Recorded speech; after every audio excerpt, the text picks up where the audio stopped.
But we're continuing in this week's Torah portion, which is Nitzavim. And it's talking about how the Jews are all standing. Nitzavim is standing. They're all standing in front of Moshe, and Moshe is telling them the words of God.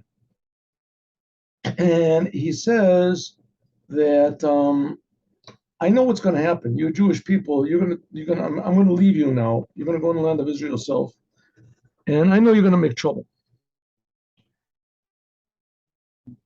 And you're going to get spread around the whole world. Of course, this is talking about after the second temple is destroyed. Right? Moses is standing like 450 years before the first temple is built. And he's saying the first one's going to be destroyed. And the second one's going to be destroyed because the second temple, the Jews were scattered all over the world. In the destruction of the first temple, the Jews were only scattered into Babylon mostly. He says you're going to get scattered all over the world.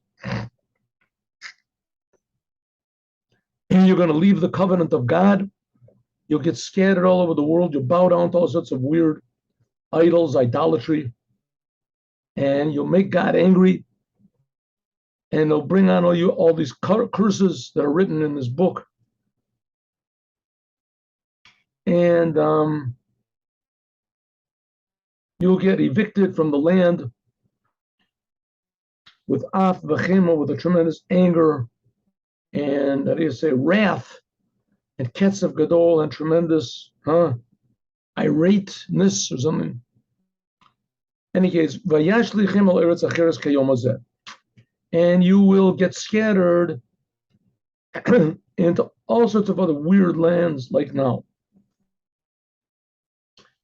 And then God says that the hidden things are for me, but the revealed things are for us and our children forever to do everything that it says. So he says, Rashi says, what does it mean? People are going to get punished because of their thoughts. He says, don't worry about it. It's because of your thoughts, you're not going to get punished. The nistros, that God will leave up by himself. You won't get paid. But the niglos, the revealed things, the revealed sins that you do, that you actually do and say bad things, that you get punished on. Either you have to punish the sinners themselves, or you have to at least reprimand them or something, but you can't let it go, or God says, I'll punish you. Okay, here we go. This is the part that I wanted to get to. This is today's lesson begins now.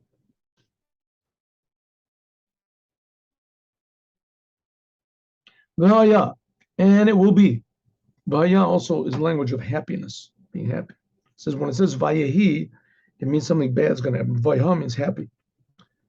Ki yavo elecha kol advarim elu abracha v'kalala. When there comes on you all these things, the blessings, all these blessings are going to be higher than everybody from the previous Torah portion, and all the curses that also from the previous Torah portion, the 98 curses that I put in front of you, and you'll take it to your heart. Among all the non-Jews, asher hidichacha, that God pushed you away over there, when you take it to heart, you take it to your heart, and you start thinking, how does this work? I mean, we Jewish people, we got scattered around. We wanted to leave God. We want to forget the whole thing. And, we're doing our best to get away from God. And God destroyed the second temple. And we're scattered all over the world. And we have different names, different customs. We look differently. A Jew from Yemen looks different from a Jew in Russia. And a Jew in South America looks different from a Jew that's in Iraq, and all the Jews look different and they act different.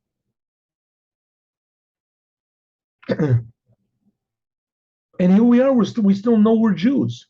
And, people hate us, they remind us that we're Jews. And we're trying to, cover up our Judaism, do whatever we can. And it's just not working. So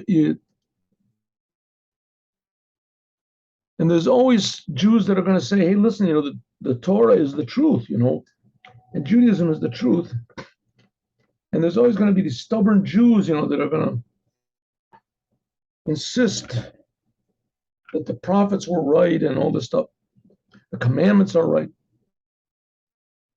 And you take it to your heart, why? Maybe the Torah really is true. Maybe God really, Jews are really God's people. The non-Jews, they won't let us forget it. So you'll take it into your heart among all the nations that you've been pushed away over there. We'll go back and learn some of the commentaries. I hope we'll have time. Very beautiful, especially the Kli Ykar. We'll see. V'shavta Hashem, you'll return back to God, your God. V'shamata b'kolo, you'll start to listen to his voice, the Torah. Like I command you today. Ata, you, banecha, and your sons, your children. With all of your heart, and it means you and means your children. With all of your heart and all of your soul. In other words, what that means is you'll return to God with love, instead of just being afraid. So God brings all these curses on you and things like that. And okay, we'll see. Nevertheless, you'll return with all of your heart and all of your soul. And then God will return all of the exiles. And Rashi points out that it should say v'heshiv, that God will return. Shav seems to mean that God will return. The word et also can mean with. V'shav Hashem, and God will return et, together with shavutcha, your exiles. Let's see what Rashi says. It should have written v'heshiv. The rabbis learn from here that the Shekhinah, that God's presence, is with the Jewish people in exile. When the Jewish people are redeemed, so God also sets redemption for himself, and God will return with them. Also, another way of saying it is, great will be the day when God gathers all the Jews together. Ubakushi, and it will be difficult, ki'ilu asman lak tzorich, as though God has to take every Jew's hand, ish mimakomo. Each person on his own. Like it says in Ne'emar, from the prophecies from Isaiah. Atem to look to, that God will gather the Jews up, le'echad achad, one by one, Bnei Yisrael, the Jewish people.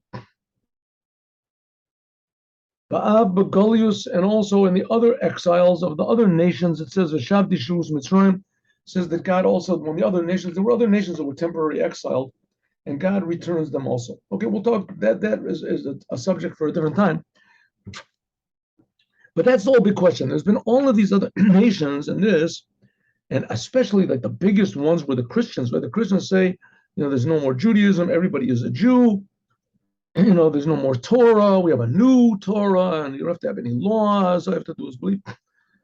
And they made the Jews suffer, and what do they say? They worship a suffering Jew, and their thing is to make Jews suffer. and they ruled over the whole world, right? There was one time when that religion, they ruled over the whole world. That was called the Dark Ages. Ruled over the whole world. And the Jews were low, cast down below, lower than everybody else. And there were always Jewish apostates and Jewish this, and Jews make trouble for the Jews. But nevertheless, somehow or other pops up this thing of the truth of the Torah. And Jews are always willing to give their life. I don't care what happens to me, I'm not going to leave the truth. So it says that God is going to take everybody's hand. That God himself personally, he's going to make the Jews return. Not just God will return with them, that God will take every Jew's hand individually and bring them back. According to those other religions, there's no more Jews. There's no such thing as a Jew. Listen to this one. If you will be scattered, b'katzei hashamayim, at the ends of the heavens, mishum yikabetzcha Hashem elokecha, God will gather the Jews together, umishum yikachecha, in front there, you will be taken. And God will bring you to the land, asher Yershu avotecha, that your forefathers conquered, took over, and you will take over, and God will give it to you, inherit it to you,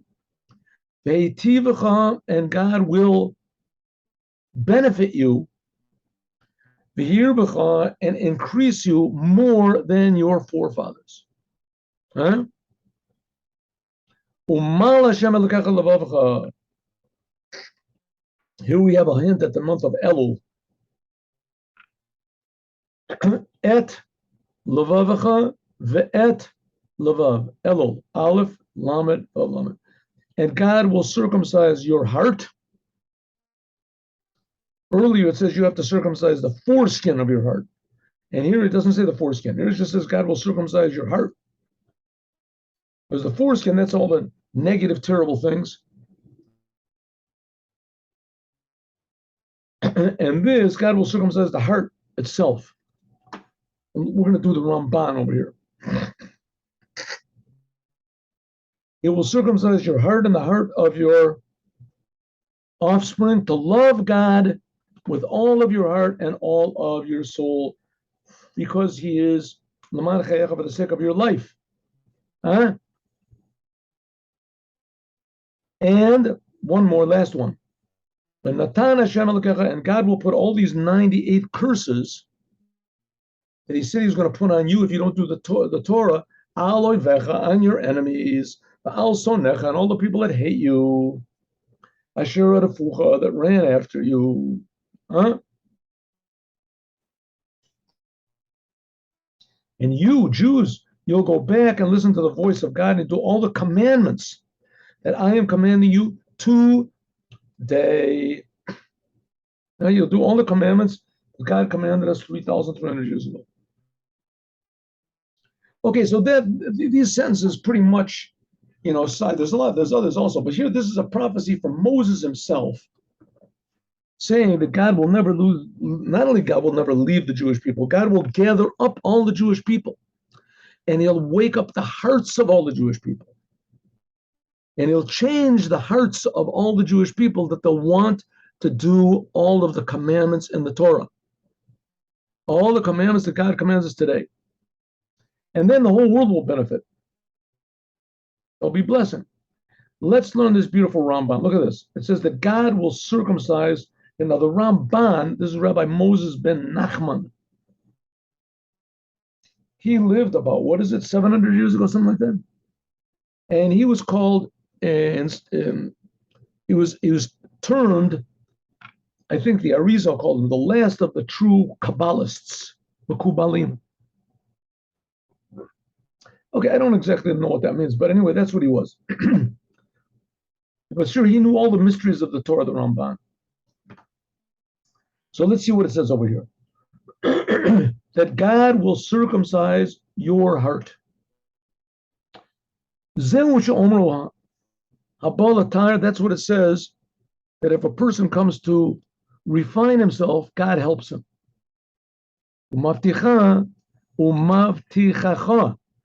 The Torah is promising us shetashuv alav, that the Jews will return to God, with all of your heart, and that God will help you. That's what it's promising. You will return, and God will help you to do it even more. And near it seems from these sentences in Yitzesh Omer, that from the time of the creation of the world, Hayata was Rishut B'nei Adam, there was permission in the hands of man, Lasot Kiritzono, to do whatever he wants. God created man and said, whatever you want, you can do. Huh? And do the worst sins, I'm not going to punish you. Immediately. You're totally free. You can be a tzaddik, you can be a Russian. B'chol zaman, I'm sorry, B'chol zaman HaTorah, and also all the time of the Torah also. Cain, it's the same thing. Kadesh Yelahem Zechut. Man has free will. Why does man have free will? So that he will have merit when he chooses the right thing. But he'll get punished if he chooses the wrong thing. of Yemot Mashiach. That's the way it was from the beginning of the world up to the days of the Mashiach. But in the days of the Mashiach, the free choice will be only in good. It won't be between good and bad. It'll be between doing good and more good.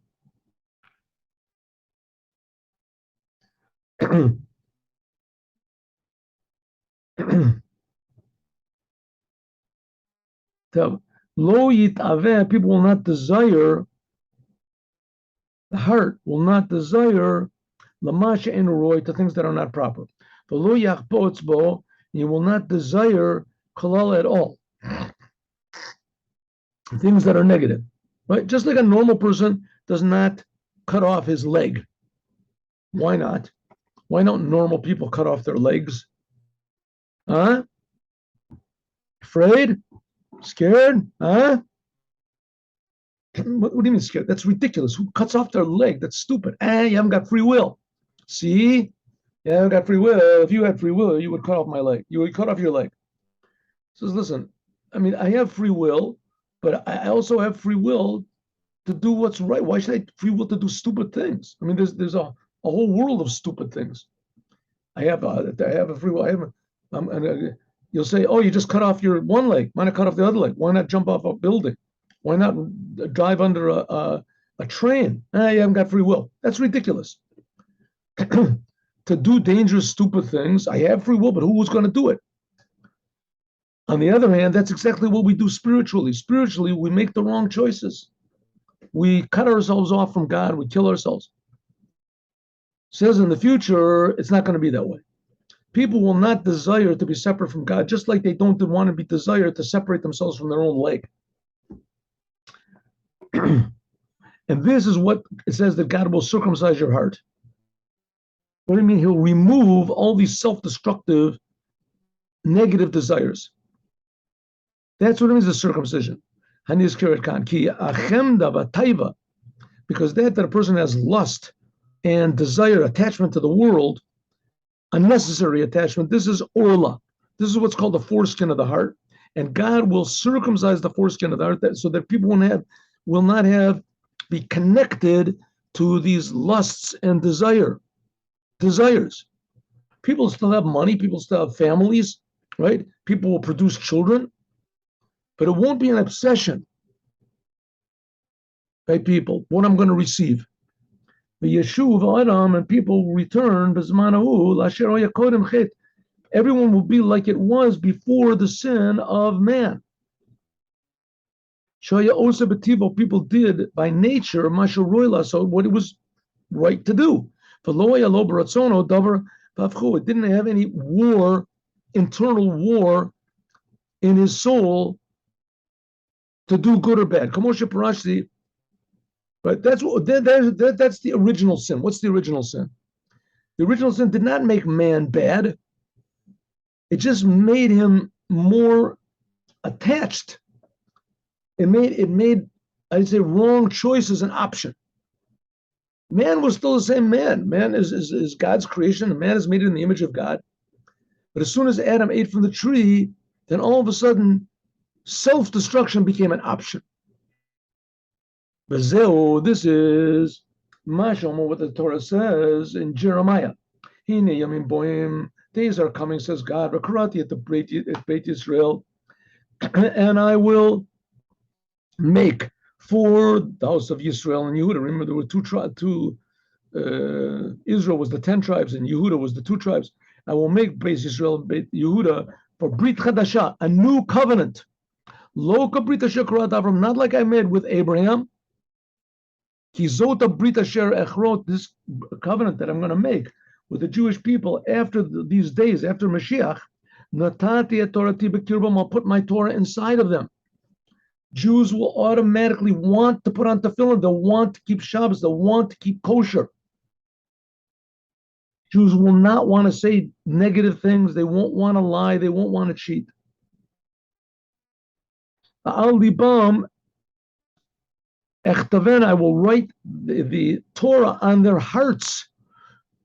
V'zeu bitli yetzeron, namely the selfish desires won't be there anymore.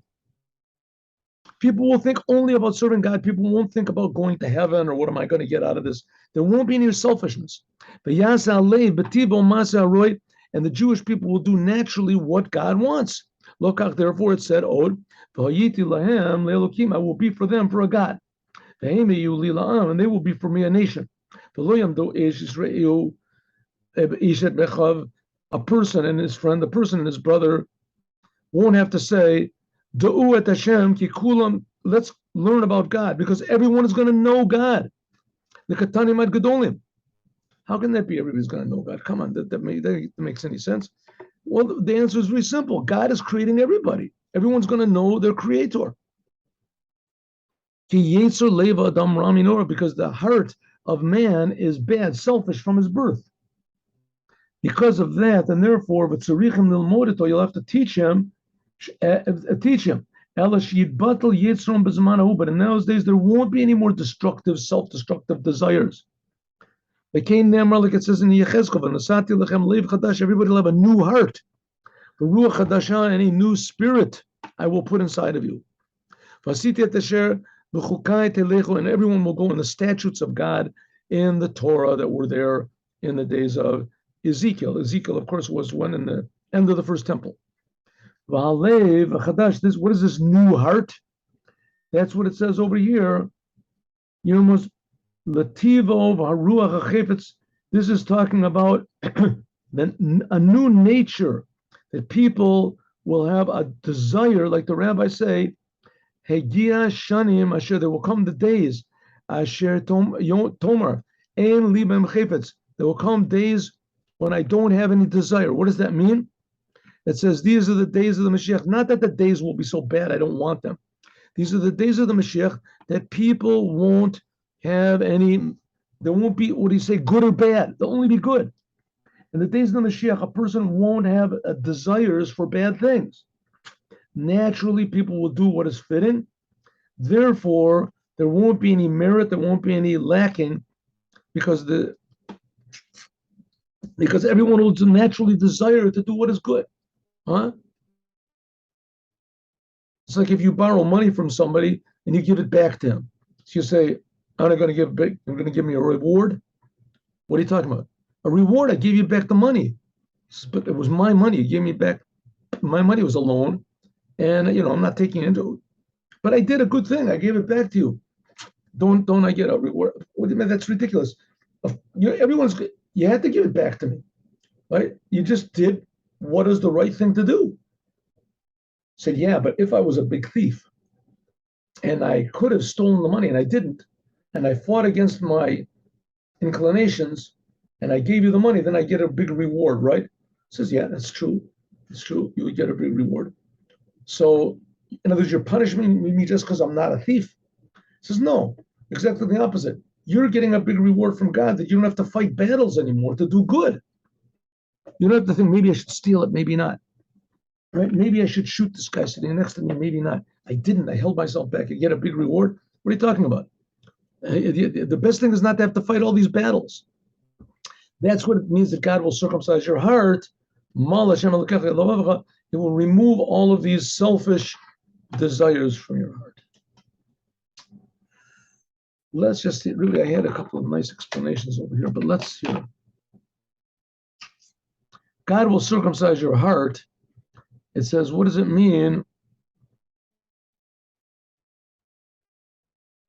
No, that's not what I wanted. I just one second. I went over this yet. No. Oh, I see. Okay. Let's just do one over here. There's some good stuff over here. I didn't. Oh. And let's just do a little bit of here. Mal Hashem. He went through all the sentences. So what does it mean God will circumcise your heart? That God will put in everybody's heart to serve God from love. That's what the Kli Ykar says. Kli Ykar was it Shlomo Lunchitz? He lived, 400 years ago, something like that, in the time of the Maharal in Prague.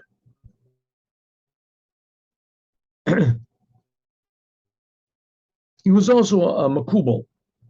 Listen, just generally speaking, in Judaism, any rabbi who doesn't have some connection to the secrets of the Torah, they call it Kabbalah, then really he's not a rabbi. He's disqualified from being a rabbi. A rabbi has to have some dabbling in all of the aspects of the Torah. It doesn't have to be a makubal like Rabbi Shimon Bar Yochai but he has to have some dealing with the secrets of the Torah. Because if not, it's just separating a person's self basically from God. The Torah just becomes this sort of, religion book or something. Okay, but these are people that are outstanding. It says God will put into your heart, he'll circumcise your heart. What do you mean he'll circumcise your heart? That you should love God with love. I mean, that you serve God with love. And you should serve God with joy. But all the time that God does not take revenge from our enemies, we're always going to be afraid of our enemies. Maybe they'll come and make war with us. And so our heart won't be free to serve God with joy. I mean, you can ask a question, come on, what are you afraid of? God is with you. But a person can say, listen, it's true God is with us, but maybe we don't deserve God's help. Who knows what? But we see the Jews have suffered terribly in the past. Terribly. That have happened to the Jews. True, it's, in the end, they came out okay. And when the raising of the dead is, we'll see it's good. But still, who wants to have a thing like that? So until God really destroys all of our enemies, and I don't think it'll be that big of a deal. I mean, all he has to do is destroy like one enemy or two, and then all the others catch the point. Therefore, Natan Hashem Elokecha et all that's what it says after, where the God will put all these curses on your enemies and on those who hate you, that they're running after you. As then you can be certain that they won't come on you anymore, these bad things, and you can be happy. Then you can be happy to do all the serving God with great joy. Actually, that's what the Torah says. You will go back, you will return to God and listen to his voice. And you will do all of his commandments. Then you won't have to have the merit of the Avram, Yitzchak, and Yaakov, Abraham, Isaac, and Jacob. Your own merit is good enough. That's what the Torah says. That's what the Torah says. Va'ata ki b'cha levad tala davar. That's what it says, that you have to do it. Here, what's it? This. Va'ata tashuv. You will return to God. And listen, the whole thing depends only on you. Then everyone will return back to God. Every Jew will say, I also am Abraham, Isaac, and Jacob. I've returned back to God just like they do. And God will be happy with me just like he was happy with Abraham, Isaac, and Jacob. Because we'll be equal to them. That's what's going to be in the future. You have the ability to bring merit and blessing to yourself, ve'el harim, and to the mountains, and those Abraham, Isaac, and Yaakov, you won't have to depend anymore.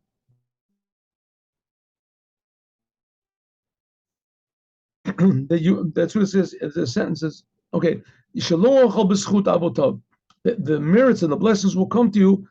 Up to now, we needed Abraham and Isaac and Jacob because they were only the only ones that really believed in God against all odds. But in the future, every Jew will. God will circumcise our hearts.